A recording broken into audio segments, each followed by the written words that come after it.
Salutare, salutare! Salutare! Bine v-am regăsit! După cum v-am spus, ne mutăm pe litoral într-o altă locație și, iată-ne, am ajuns în Venus, la hotel favorit. Ne-am preluat cazarea, aceasta este, o cameră mai micuță decât în Costinești, dar merge. Și aici avem patul, un fel de băruleț, birou, una alta, frigider, masă, Aer condiționat, tabureți și balcon. și un balconaș.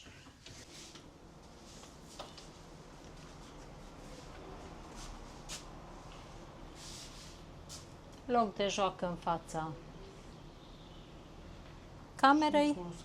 Și cu scaun și cu masă pe balcon.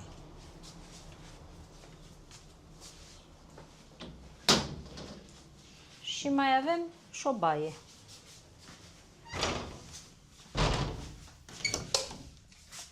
Aceasta este baia. Drăguță, mai drăguț ca dincolo.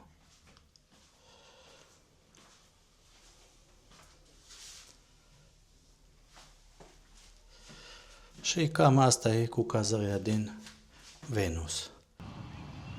Și ne-am pregătit setup-ul și ne-am luat trotinetele să pornim pe faleză, aici pe lângă plajele lărgite. Plecăm dinspre Venus, prin Cap Aurora, Jupiter, Neptun, Olimp. Să vedem Olimp. până unde ajungem astăzi. Și în fața noastră este plaja din Cap Aurora, unde s-au lărgit plajele. Aici, de fapt, nici nu era plajă.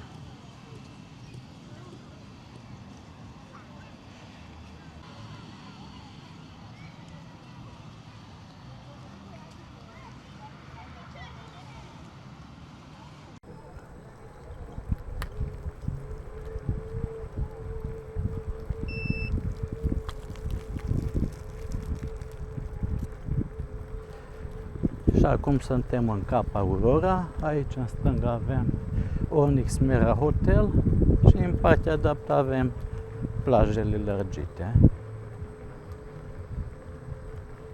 Și ne apropiem către Jupiter.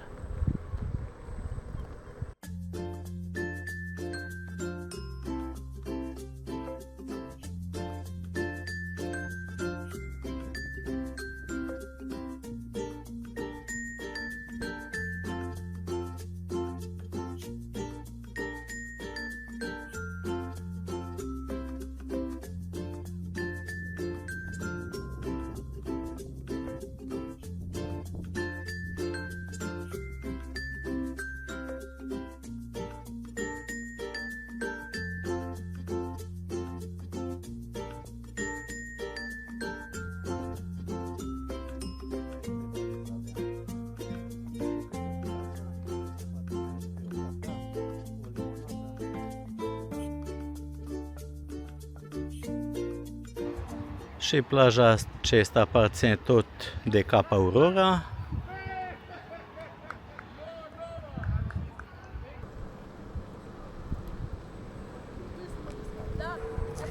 Și acum trecem din Cap Aurora în Jupiter. A trebuit să părăsim faleza pentru că aici e întrerupt. Și mergem o porțiune pe drum, după care iar intrăm pe faleză. Cam aeresiți staționia, nu sunt mulți. E posibil și din cauza căldurii sau nu știu din ce cauză, din ce motiv. Și acolo în față este Jupiterul, capătul plajei. Aici sunt digurile nou făcute și aici începe plaja din Neptun. Este capătul sudic al plajei din Neptun. După cum vedeți, plajele sunt lărgite mult Și în partea opusă a mării avem lacul din Neptun, care este plin de lebede frumoase.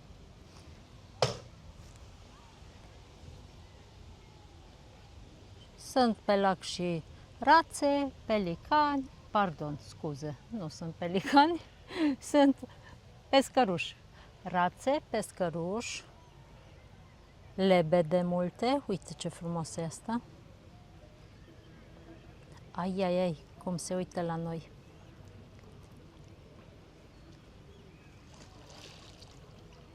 Și s-a dus, gata, dă din coadă. Ceau! Wow!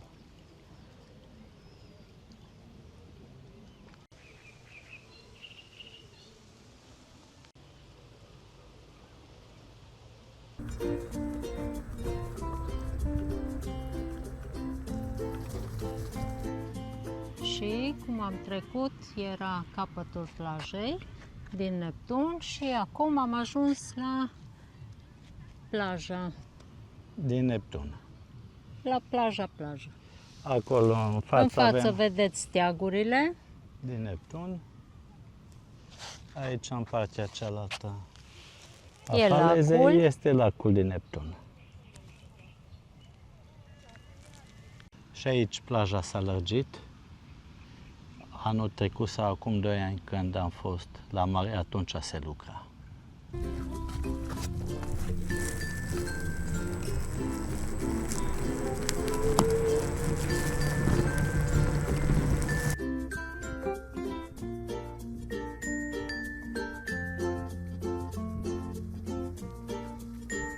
Încă nu s-au deschis terasele, majoritatea.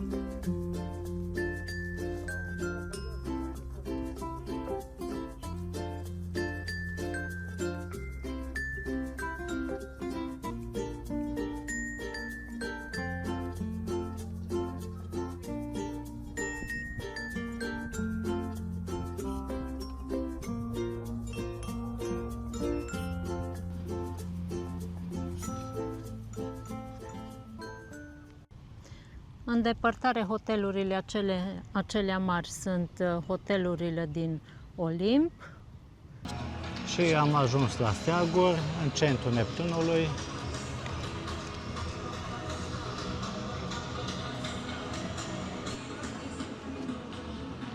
Și ne continuăm traseul mai departe.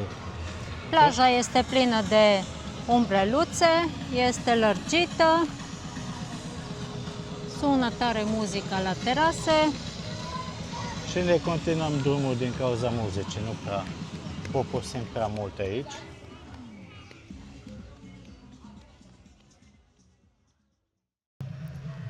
Și am venit de acolo, din centrul Neptunului, De de la la steaguri. steaguri. Și aici este capătul nordic al plajei din Neptun. Și în capăt de tot, încă văd un excavator și sunt munți de nisip și se mai lucrează.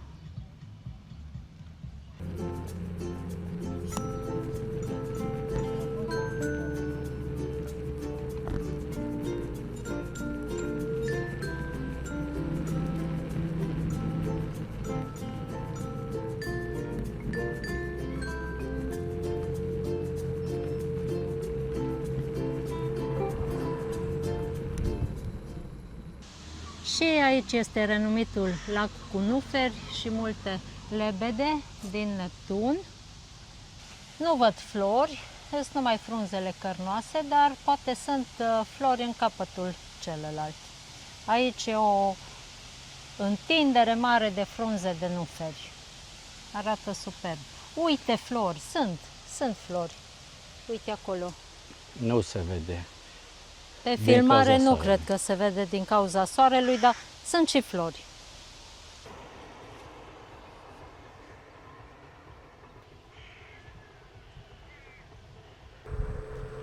Și acum părăsim lacul din Neptun și ieșim pe strada principală și o să avem în dreapta către Olimp. Și am ieșit pe drumul principal și în stânga avem gara din Neptun E acolo, un pic mai încolo, în fine, acolo în În stânga. spatele nostru a rămas Neptunul. Când ne întoarcem, ne oprim prin centru să filmăm și pe acolo, să vedem cum arată. Și acum mergem în plimbare spre Olimp. Aici nu mai avem faleză, nu putem să mergem pe faleză, așa că a trebuit să venim pe drumul principal. Bine că e liniște, nu e circulație mare, să fie gălăgie. Nici lume multă nu e.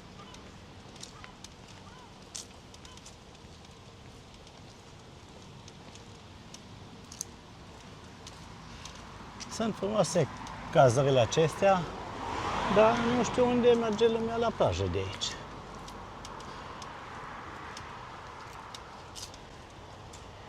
Da, sunt cam înghesuite, că dacă vedeți acolo în spate după pomi, clădire lângă clădire este. Și încă se mai construiește.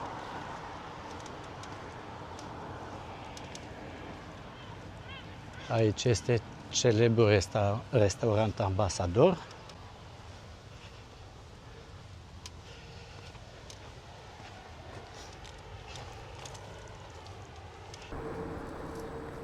Și ajungem în Olimp.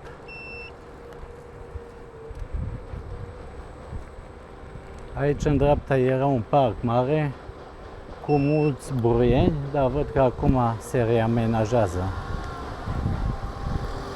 Se lucrează la el.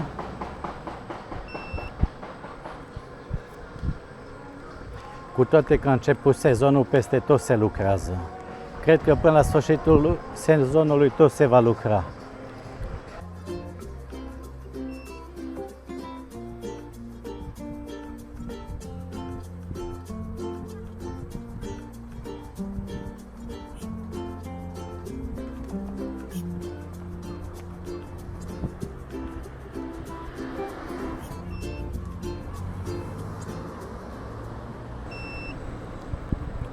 Și aici ne apropiem deja spre ieșire.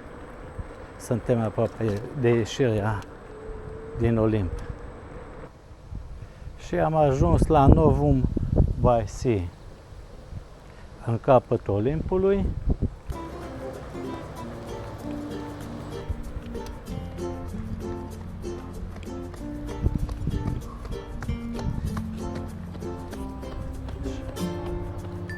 Și am ajuns. Și suntem în capătul plajei Olimp și aici în față avem un dig nou, din nou un dig nou și plaja lărgită. Aici era plajă foarte îngustă, să merge și Da, aici plaja. și acolo în stânga, ce vedeți, este plaja care aparține de Novum by the Sea.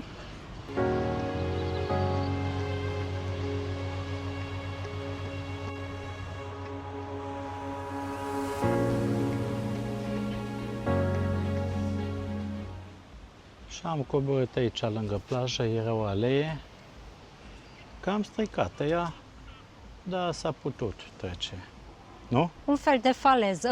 Un fel de faleză. Și aici avem o alee nou făcută mai departe, mergem până în capăt să vedem unde ajungem, nu? Da. Și am trecut de Olimp și aici plajele lărgite continuă, sunt diguri. Aici văd că e plajă pentru pescăruși, că e plin de pescăruși. Fac și ei un pic de plajă. Da, e plajă mare, lată, frumoasă, deci acum chiar ai unde să vii la plajă. Digurile protejează de valuri. Și în direcția aceea pe care n-am știut mai înainte ce fel de han este, ne-am uitat. Este Cherhanaua, împăratul romanilor. Și după aceea, mai încolo, urmează 23 august. localitatea 23 august, da. Ne continuăm drumul mai departe, dar după cum văd, aici imediat se va întrerupe.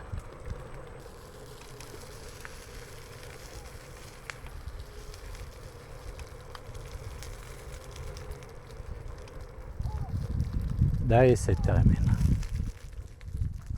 Aici e gata. Gata. Ducem trotinetele până pe dig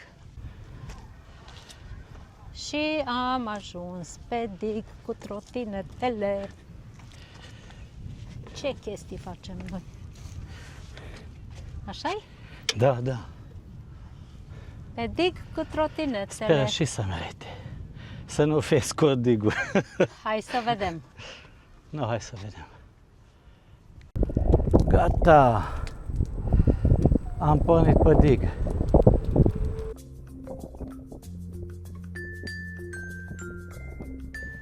Am venit, cam vreo 100 de metri, am venit cu trotineta și mai este încă un pic și se termină digul, dar nu mai are rost să mergem până acolo. De aici se vede plaja. Nu știu cum îi zice la plaja asta, dar e în dreptul Kerhanalei. Uite, nu se vede trenul, acum se duce acolo. După plajă trece printre pomi.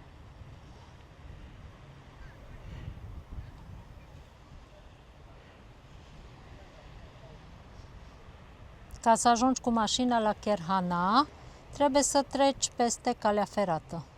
Nu că oprești cu mașina peste calea ferată și treci calea pe ferată jos. pe jos și intri în restaurant direct. Exact.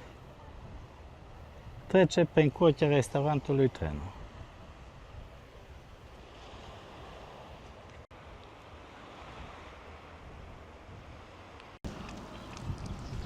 Și am revenit în centrul Neptunului, am venit din Olimp, am trecut pe lângă gară și am ajuns aici pe alea principală, în centrul Neptunului, unde sunt multe terase, restaurante și mergem acum așa încetuți, pe trotuar, ne plimbăm, nu ne grăbim, să vedem ce este frumos în Neptun. Aici, centrul Neptunului întotdeauna a arătat foarte bine și văd că este multă verdeață, flori. Aici sunt magazine, terase. E frumos aranjat. Și hotelurile sunt renoite. Da, aici nu prea s-au construit hoteluri noi, dar cele vechi au fost reînnoite.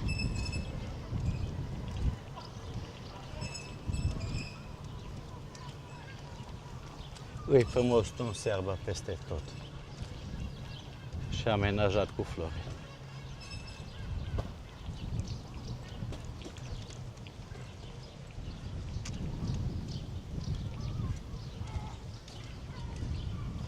Lume, după cum vedeți, nu este foarte multă.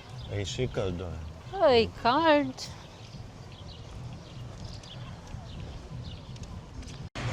Păcat că bate foarte tare vântul.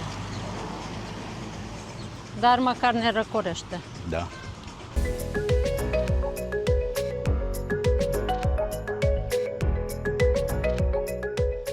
Am prins vreme foarte bună, sunt 33 de grade afară.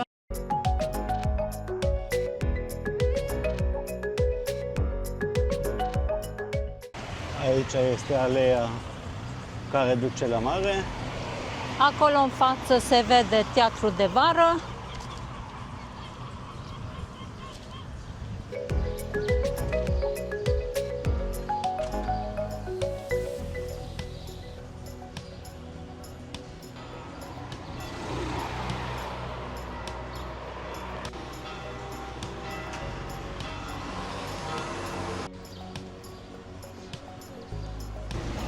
Pariuri sportive, terase frumoase, magazine de haine.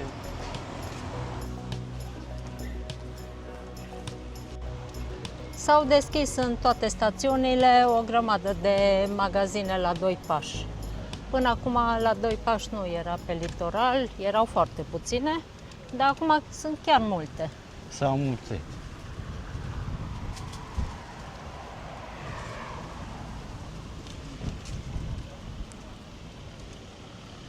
Ce e frumos între hoteluri e foarte multă verdeață.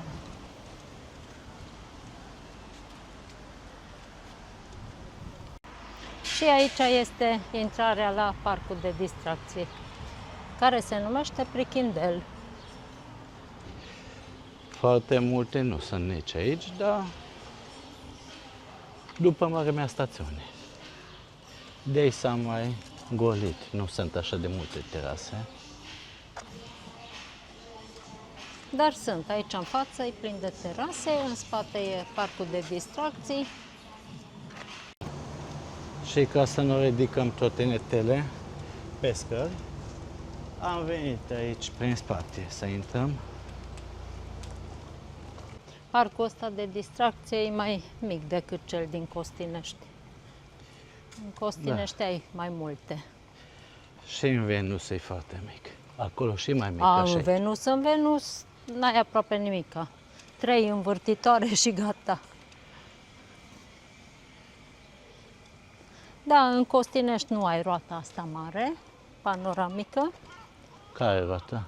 Aia mare. Ba da, este. Este. Eu chiar.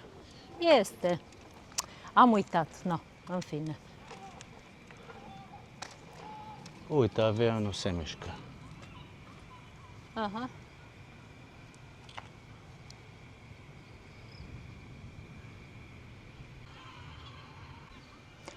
Și uite, acolo în mijloc, pe apă, sunt niște lebede pentru copii. Nici ăsta nu este în Costinești. Nu, că n-au apă, cred că. Nu. Acum e bine că se poate filma că nu e muzică. Și nu-i lume. Da. E prea cald să pună în Mergem? funcțiune. Da. Și aici am ajuns în capătul Neptunului. Aici, în dreapta, mai de mult, foarte de mult, era un bowling foarte renumit. Acum nu cred că mai funcționează. Nu mai funcționează de mult. Dar în tinerețe am umblat mult în bowling-ul ăsta. E închis, din păcate. Și acolo, în față, începe Jupiterul. Și aceasta a fost plimbarea noastră de la Venus până în capăt în Olimp și pe trotinete, după cum ați văzut, și acum ne întoarcem în Venus și o să continuăm și cu alte vloguri în direcția opusă. Vă salutăm! Salutare!